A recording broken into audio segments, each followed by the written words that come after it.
Israel ने दावा किया है कि उसने कुछ घंटे पहले और कल रात को भी ईरान के इंटेलिजेंस चीफ को टारगेट किया है। मेरे पास ये अपडेट कल रात को था, लेकिन सबूत नहीं था मेरे पास, ठीक है, बल्कि फ़ोटो भी था घर को उड़ाते हुए, क्योंकि कोई भी ईरान का ऑफिशियल बंकर में है ही नहीं। ईरान सोच रहा है इसमें बहादुरी है, भाई दिमाग भी लगाना चाहिए। दुनिया ईरान के सपोर्ट में है, पूरी दुनिया के मुसलमानों को तकलीफ़ हो रही है। आपकी हमें वो चाहिए नहीं, हमें मीम मटेरियल नहीं चाहिए, हमें आपका सिग्मा नहीं देखना रूप। सड़क पर भाई नेतन्याहू AI के ज़रिए सामने आ रहा है, AI वीडियो के ज़रिए, और जब सामने आता है तो वो ऑफिस के अंदर होता है या बहुत फुल सिक्योरिटी में ऐसी जगह जा रहा है जहाँ पर तुम्हारी मिसाइलें नहीं पहुँच सकती, और आप पब्लिक में अपीयर हो रहे हो, जनता के बीच आ रहे हो, हैं सिग्मा बन रहे हो। भाई हम जानते हैं कि पूरे इस दुनिया में मर्द कौम ईरान है, लेकिन भाई दिमाग भी तो चलाना है ना। जब आपको पता है कि ईरान के अंदर इधर से अमेरिका भी मार रहा है मिसाइल, उधर इजराइल भी मार रहा है, और आपके मुल्क के अंदर खुद जासूस भरे पड़े हैं, क्यों हीरो बनना है भाई? ज़बरदस्ती तलवार पर जाकर गर्दन क्यों रखनी है? मुझे तो यही समझ में नहीं आ रहा है। जब से खामनाई की शहादत हुई है, ये चीज़ मैं ट्रैक कर रहा हूँ, और मैंने बोला भी कि ईरान के लोग छुप नहीं रहे हैं। भाई समझदारी इसमें थोड़ी ना है कि आप खुले में, अवाम ईरान की आपके ऊपर रिलाय है, ठीक है, आपने हर पोस्ट के लिए 10-10 बंदे चुने हुए हैं कि मेरे बाद ये, मेरे बाद ये, उसके बाद ये, उसके बाद ये, लेकिन भाई क्यों?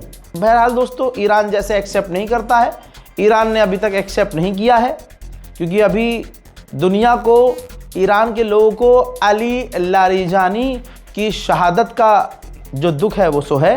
अब ऐसे में नेतन्याहू ने कल ही अपना जो वीडियो जारी किया था, उसमें लिस्ट दिखाई थी अमेरिकी एम्बेसडर को कि ये पढ़ना मत, देखो इसमें से हमने कितनों को कत्ल कर दिया है, अभी और सरप्राइज़ बाकी हैं, और भी लोग हैं।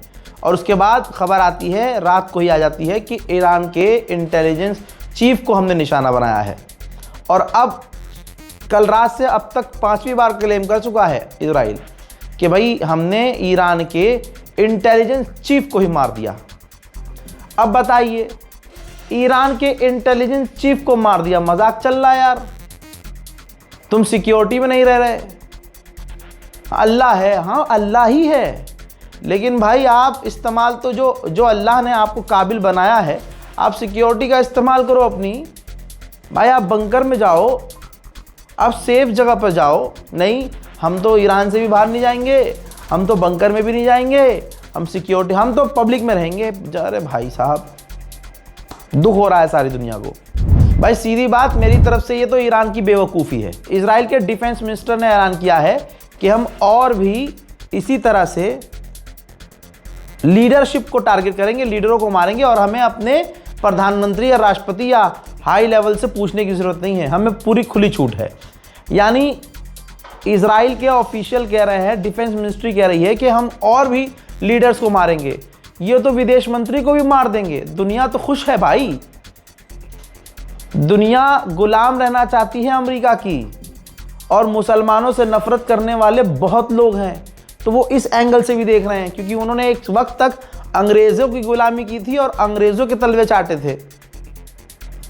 अब उन्हें दिख रहा है कि यार अब जब हमें बहुत बढ़िया चाटनी में मज़ा आ रहा है अमेरिका और इजराइल के, और इजराइल हमारा फादरलैंड है, तो भाई वो दोबारा से गुलामी करने में उनको मज़ा आ रहा है। उनको क्रांतिकारी लोग पसंद थोड़ी हैं।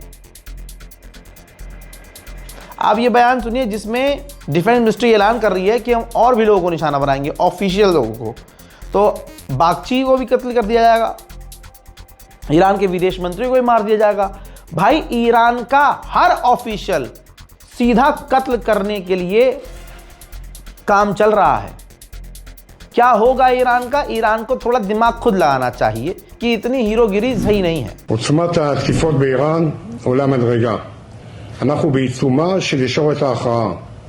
אחרי הסיכולים העוצמתיים של בכירי המשטר, מנהיג איראן בפועל לריג'ני וראש ארגון רצח בעם, הבסיג' סולימני, חוסל הלילה גם שר המודיעין האיראני חטיב, שהיה ממונה על מערך הרצח והדיכוי הפנימי של המשטר באיראן ועל קידום איומים חיצוניים מול ישראל ומדינות האזור. מדיניות ישראל ברורה וחד משמעית. אין לאף אחד באיראן חסינות וכולם על הכוונת. ראש הממשלה בנימין נתניהו ואני הסמכנו את צה"ל לסכל כל בכיר איראני שנסגר עליו מעגל מודיעיני ומבצעי ללא צורך בקבלת אישור נוסף. נמשיך לסכל ולצוד את כולם. גם במהלך היום הזה צפויות הפתעות משמעותיות בכלל הזירות. अभी लारीजानी की एक फोटो दिखा रहा हूं, ये देखिए, उन्होंने इस तरह की अंगूठी हाथ में पहनी थी, जिनको कल शहीद किया गया रात को उनके जवान औलाद के साथ। ठीक, अल्लाह अकबर। ये अगली तस्वीर देखिए, मलबे में दबे हुए हैं, अंगूठी से पहचान की गई है, जिस्म की हालत बहुत बुरी हो चुकी थी, मलबे में दबे हुए थे और उनके कमांडर और उनकी जवान औलाद भी, उनका जवान बेटा उनके साथ शहीद हुआ है। जनाजा उनका जो है पब्लिक के सामने ईरान में आ चुका है। बंकर में नहीं थे, बहुत स्मार्ट काम नहीं किया है, बंकर में नहीं थे, अपने घर में थे, खुले में घूम रहे थे, न सिक्योरिटी लेके चल रहे ज़्यादा और न छुप रहे हैं कहीं। शहीद। तस्वीर देखिए, उनके बेटे और उनके जनाजे की ये पहली तस्वीर सामने आई है। इतनी बहादुरी नहीं चाहिए दुनिया को। थोड़ा दुश्मन बंकर से बाहर नहीं आ रहा, आप बंकर में नहीं जा रहे। लेकिन ये कमाल की बात है कि ईरान छुपा नहीं रहा है, टाइम लेता है एक्सेप्ट करने में। ईरान अपने नुकसान नहीं छुपा रहा है और उनके जो लोग मारे जा रहे हैं इजराइल की तरफ, वो छुपा नहीं रहा। ये देखिए, उनके जनाजे में लाखों की भीड़ थी। जो ईरान की आवाम जानती है कि उनके जनाजे पर भी अमेरिका इजराइल ख़तरनाक हमला कर सकते हैं। आप ध्यान से देखिए, कहीं आपको किसी के जनाजे में, जो भी शहीद हो रहा है, किसी के जनाजे में कमी नज़र नहीं आएगी। भीड़ भर कर पहुँच रही है। अब सुनिए, इजराइल ने फिर से क्लेम किया है कि ईरान के एक और सीनियर ऑफिशियल को हमने कत्ल किया है। हज़रात मोहतरम, हम कुछ नहीं कर सकते, लेकिन कम से कम ईरान के लिए उम्मत मुस्लिमा दुआ तो कर सकती है। इजराइल की इंटेलिजेंस और इजराइल कर क्या रहा है, इजराइल ईरानी ऑफिशियल्स को कॉल कर रहा है और कह रहा है कि आप रिज़ाइन दे दो। जी हाँ, रिज़ाइन दे दो, वरना हम तुम्हें तुम्हारे परिवार के साथ मार देंगे। अमेरिका और इजराइल से बड़ा दुश्मन ईरान का सऊदी अरब तमाम अरब देशों के साथ मीटिंग करने वाला है ईरान के खिलाफ। वहीं यूएई के डिप्टी पीएम ने ईरान के आतंकवादी हमलों की निंदा की है। कहा है कि ईरान आतंकवादी हमले कर रहा है और ये एप्स्टीन फाइल वाले ये बहुत अच्छे हैं, इनके साथ ही एप्स्टीन फाइल वाले हैं। असल में अरब की कमज़ोरी क्या है? अरब की कमज़ोरी है इजराइल। देखिए, अरब में जो बादशाहत चल रही है वो क्यों चल रही है? पूरा सिस्टम निज़ाम बनाकर इजराइल ने दिया है। तो अरब कभी भी इजराइल और अमेरिका के खिलाफ नहीं जा सकते। आप समझो इस चीज़ को, अरब हक के साथ नहीं खड़े हो सकते क्योंकि उनके निज़ाम में वो है ही नहीं, ना उनके खून में। ईरान के ड्रोन को कॉपी किया अमेरिका ने और उसको ईरान के खिलाफ इस्तेमाल किया अमेरिका ने। अब अमेरिका ने कहा है कि ये बहुत बढ़िया ड्रोन है, ज़्यादा महंगे भी नहीं है और हम मास प्रोडक्शन करेंगे इन ड्रोन का क्योंकि इन्होंने बहुत बढ़िया काम किया है। भाई, ईरान की टेक्नोलॉजी अच्छा काम तो करेगी ही, चोर कहीं के। सारी दुनिया से डोनाल्ड ट्रंप भीख मांग चुका, सारी दुनिया ने मना कर दिया, है ना। अब यूरोप खेलने लगा, यूरोप अब डील कर रहा है। फिनलैंड के राष्ट्रपति ने कहा कि हम यूरोप वाले स्ट्रेट ऑफ हॉर्मुज़ में अपनी फ़ौज भेजकर अमेरिका के साथ सिक्योरिटी देने को तैयार है दुनिया को, लेकिन हमें यूक्रेन में फिर अमेरिका का सपोर्ट चाहिए।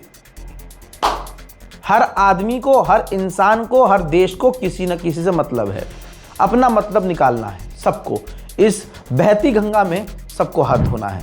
उधर सऊदी अरब ने ऐलान करके बताया है कि हमारे यहाँ अमरीकी एम्बेसी जो है, हमारे लिए जो सब कुछ है, वहाँ पर ईरान का एक ड्रोन जा रहा था, हमने मोहम्मद बिन सलमान के पिछवाड़े तक का जोर लगा के उस ड्रोन को गिराया है।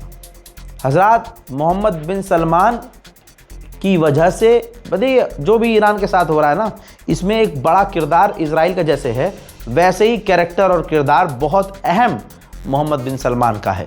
लेकिन बेगैरत मुसलमान हम हैं भाई, हम 2 दिन बाद सब भूल जाएंगे। कतर और बहरीन ने भी ऐलान करके बताया है कि ईरान के ड्रोन और मिसाइलों को हमने फिर से रोका है। उधर भारत एक और टैंकर पहुंचा है। इसमें मोदी का कोई जलवा नहीं है, पहले ही बता रहा हूं। इसमें अमित शाह का और विदेश मंत्री का कोई जलवा नहीं है। जो भारत इस वक्त टैंकर आ रहे हैं वो भारत के लोगों की वजह से आ रहे हैं, और ख़ासकर भारतीय मुसलमानों की वजह से आ रहे हैं, क्योंकि ईरान के एम्बेसडर हो भारत में या खामनाई के रिप्रेजेंटेटिव, सबके बयान 20 मरतबा आपके सामने आ चुके हैं।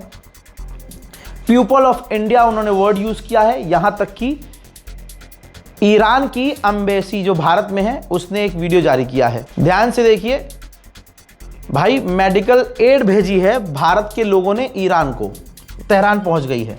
ये वीडियो ईरान की एम्बेसी जो दिल्ली में है उसने जारी की है।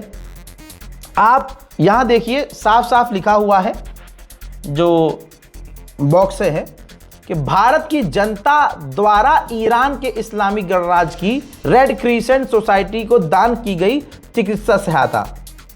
भारत की जनता, भारत की गवर्नमेंट नहीं, किसी का बाप नहीं, न मोदी, न अमित शाह, न विदेश मंत्री जयशंकर, किसी ने मदद नहीं की। और आपको पता है इंडिया की अगर कोई मदद कर रहा है तो एक भी आपको उनमें से नहीं मिलेगा। भारत के मुसलमानों ने मदद भेजी है, और यह अच्छी बात है कि इंडियन एम्बेसी जो है ईरान में, उसने क्लियर किया है कि यह मदद हमें भारतीय लोगों के द्वारा मिली है। ठीक, तो पूरे एक सड़े हुए समाज जो खाली एक नफरत फैलाने का काम कर रहे हैं, उत्तम नगर में नरसंहार की प्लानिंग पूरी कर चुके हैं। दिल्ली पुलिस उनके साथ है। ये तमाम चीजें दिल्ली पुलिस की खामोशी बता चुकी है। भाई, ये लोग हर तरह से जो इतने मुसलमानों से नफरत कर रहे हैं, ये ईरान का साथ देंगे? कभी नहीं देंगे, कभी नहीं देंगे। भाई, जिनकी नजर में सही गलत कुछ नहीं, तुम कितने भी सही हो, अगर मुसलमान हो तो बस ये तुम्हें मारेंगे। ऐसी मेंटालिटी वाले लोगों को ईरान भी समझता है। जो ये तो भारत के मुसलमान हैं, इन्होंने आवाज उठाई और दुनिया में नजर आई ये आवाज और सुनाई दी, तस्वीरें आई लोगों की, भारत के मुसलमानों की, कि भाई ये सड़क पर उतरे हुए हैं। ईरान को दिखा कि भाई हाँ, गवर्नमेंट छोड़ो, गवर्नमेंट को तो हमारे सीनियर्स के मारे जाने का कोई गम नहीं है, वो दिख गया है। लेकिन इस मुल्क में, भारत में जो मुसलमान करोड़ों की तादाद में है, वो हमारे साथ है, उसका जिक्र किया और उन्हीं ने मदद भेजी। तो ईरान ने मेंशन भी यही किया कि शुक्रिया भारत के लोगों ने जो हमें मदद भेजी।